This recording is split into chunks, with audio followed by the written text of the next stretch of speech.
প্রথমে ভিডিওটি দেখো, তারপরে কিছু ফানি কমেন্টস চেক করব। চলো লেটস গো, চলো। আমি চার্জশিট দিচ্ছি বিজেপি গভর্নমেন্টকে, প্রধানমন্ত্রী সহ স্বরাষ্ট্রমন্ত্রীকে এন্ড বিজেপি দলকে।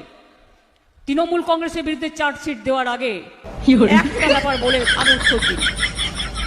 যদি অনুপ্রবেশকারীদের ভোটের জন্য সব নাকি অনুপ্রবেশের কারখানা এখানে, আমি জিজ্ঞেস করি বিজেপির কারখানার মালিকরা একটা কথা বলো তো, নরেন্দ্র মোদী যদি 2024-এর ভোটার লিস্টে জিতে ভারতবর্ষের প্রধানমন্ত্রী হয়, তুমি যদি স্বরাষ্ট্রমন্ত্রী হও, তাহলে আমাদের এই লিস্টে তোমার যদি অনুপ্রবেশকারী থাকে, তোমাদের প্রথম পদত্যাগ করা উচিত, অমিত শাহ পদত্যাগ করা উচিত, সরকার ভেঙে দেওয়া উচিত।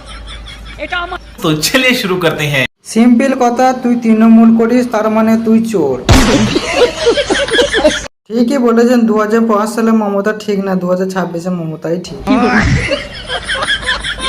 পাগলে প্রলাপ তো, তাই মাথাটা নষ্ট হয়ে গেছে।